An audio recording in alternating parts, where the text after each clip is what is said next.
Hello and welcome to the Thrifty Collector.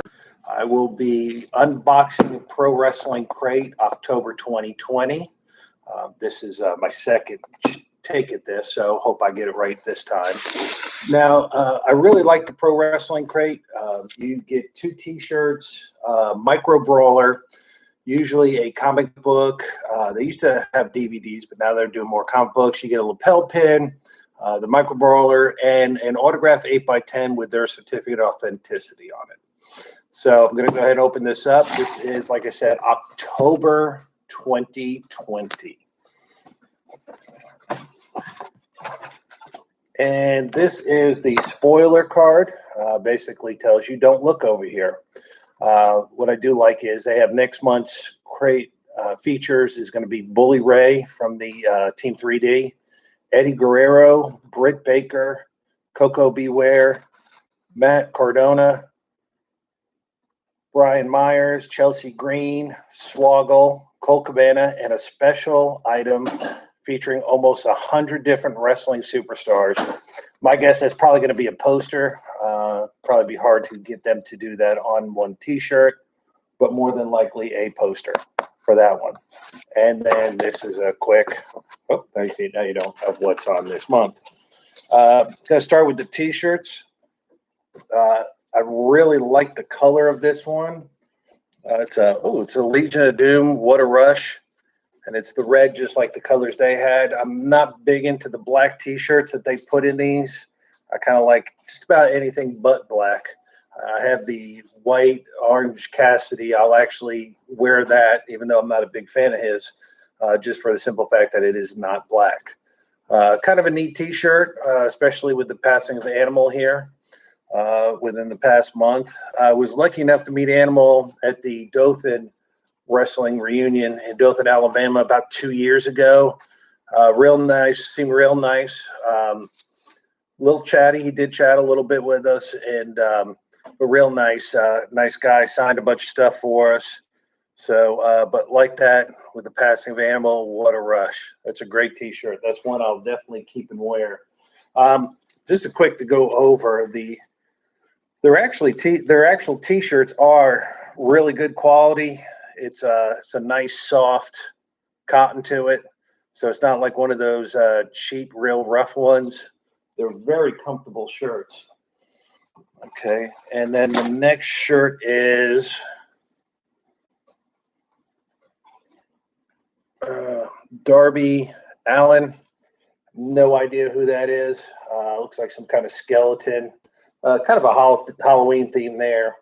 So, but it's kind of neat. Kind of a neat shirt. It's a black shirt, so I'm sure I'll never wear it. I'll probably just sell it. But Darby Allin skeleton t-shirt. Kind of a neat design. They do seem to do real good designs on these. One that I really liked was from about 5 months ago was the Andre the Giant. It kind of looked like the old Marvel comic of with like the Hulk, the way that they had it. So some of these they do a great job on. Oh, let's see. This month's Micro Brawler, which is probably one of the biggest collectible items out of all this, is the Boogeyman. I'm going to put that there for a second. You can take a look at it if it'll hold up. What I really like about the Boogeyman one, I get a little bit more light. What I really like about we're going live here, folks. What I really like about the Boogeyman one, if you look, you can see the worms coming out of his mouth.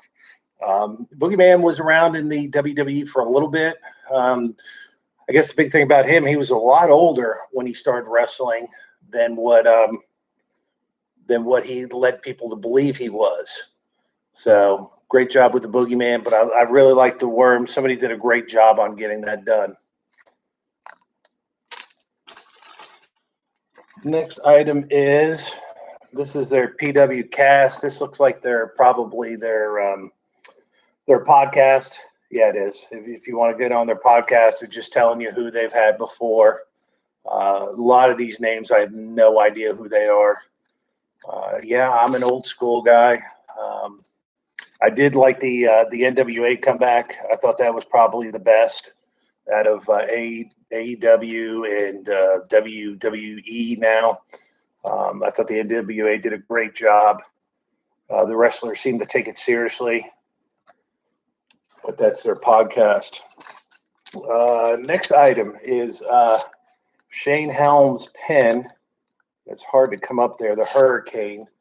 The Hurricane, I've never met him, but his partner, who was the superhero in training, Rosie, he used to have a wrestling show up in Milton, Florida for years. And he actually never wrestled. He was out there. He collected the money as he came in, and very rarely came out and even talked on the microphone, which I thought was odd. I know that Matt's health was not good and probably couldn't really get in there much. He did have his dad, Sika, though, wrestle a lot. And I was there the night that his dad was in a tag team and as a tag team wrestler, and he was outside the ring waiting to be tagged, and he actually fell off the ring. And it was very scary. It probably happened within about, I want to believe, maybe 5 feet or so in front of me. And seeing a 70-year-old man fall that far, it was the room got quiet real quick on that one.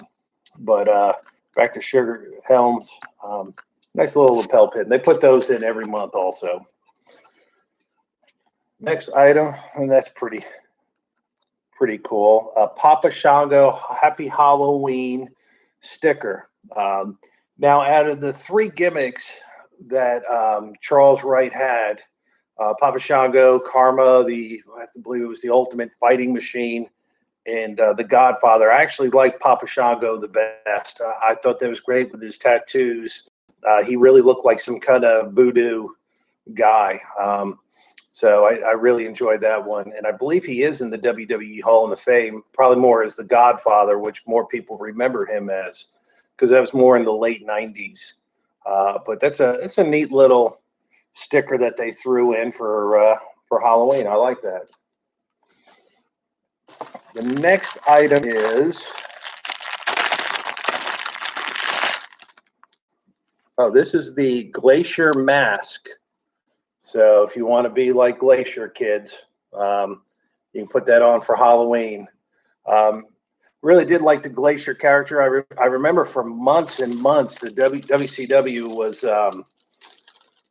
was doing all the vignettes for him, and they did vignette, and you were like, is this guy even ever going to show up? And then he finally came out and he battled with Wrath and Mortis, who was Chris Adams and Chris Kanyon. And it was kind of like a real live Mortal Kombat kind of thing going on. I thought it was a great character. I think it probably could have been something that maybe they could have put him on the WCW side, maybe built him up a little bit more, maybe got rid of the gimmick, which they did for Ray Lloyd. They kind of made him the coach, and it was kind of a goofy gimmick, and it didn't last long. I've actually met Ray Lloyd at a golfing tournament a long time ago, and he was very, very nice. Came over, he signed everything for me. We actually chatted a little bit about WCW. And I asked him, I said, Ray, can I get a picture? And he says, yeah, sure. And so I got a guy kind of next to him, and he says, bend over. And I kind of looked at him. He says, no, bend over. And I kind of looked at him again. He says, just bend over. And so I bend over, and he put me in a headlock. And that's when I got the picture. So that's probably my favorite picture that I have with any wrestler or celebrity.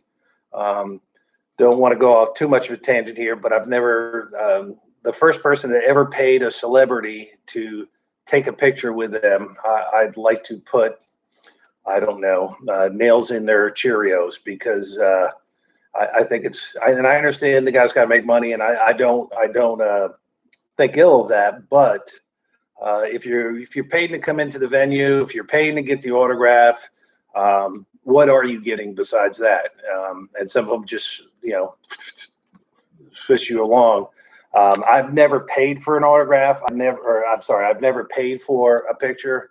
I never will pay for a picture. I just think if they want to take your picture with you, I think that's great. Robin Curtis was probably the only person when I would take my daughter to conventions that actually said to my daughter, would you like to take some pictures with me? And she came out around and I just took pictures. She wasn't worried about the, the $20, $30 per picture. I just think that's absolutely crazy, but I will leave it at that. Just going also back to Ray Lloyd, I don't know if you've ever known, he's an actor. He's been in Burn Notice, an episode, 1 or 2 episodes. He's been in a couple of B movies, but a real nice guy, Ray Lloyd, who was Glacier. And I believe he's actually now still wrestling as Glacier. I guess maybe he got the rights, WCW, or now I guess it would be the WWF actually let the rights go. And I believe I've seen him even in AEW in one of their like battle royales or something like that. All right, back to the Pro Wrestling Crate. This is the comic book. They used to do DVDs a lot. It seems now they're doing the comic books. I don't know if more people have asked for the comic books or if it's just less expensive for them to do the comic books. Either way, kind of like the DVDs. I got to the point though where I would just go ahead and keep about 4 or 5 of them and then sell them as a lot. Maybe get my money, half of a crate back on that. But this comic book on it, it is Tales from the Cryptic Closet. So the artwork is, I'm not a comic book guy, but that actually seems like pretty good artwork to me. And this month's it's a little busy to me in some ways, but I guess it's supposed to be a horror kind of comic. If you're a comic book guy, I take these and all I do is I go ahead and I put them in a sleeve, and one day I'll probably sell them. And then last but not least is the autograph. The nice thing about their 8x10 autographs, they always do come with a certificate of authenticity. And we'll see who this is this month. And that is Callisto. All right. The nice thing about these, they use a really good paper stock. The color is really, really nice on them. If you look down here, that's their certificate of authenticity, which is great if you're going to trade or sell yours. Maybe try to trade to get another one of somebody that you really like. Callisto, I believe, is still in the WWE. I know they got rid of a lot of guys, but just that's a real good picture. I like that. They did real well on that picture. Lately, the autographs are a lot of the newer guys. I wish that they would put the autographs of some of the older guys, the ones that I really do like. But you know what they say. You don't always get what you want.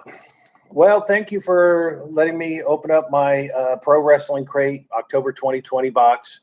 And it got some neat stuff in there. I thought the Boogeyman Micro Brawler with the worms coming out of his mouth was pretty neat.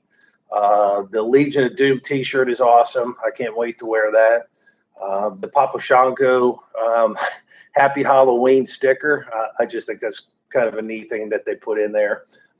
So they do real well, and check them out. I want to say it costs about $36 with shipping.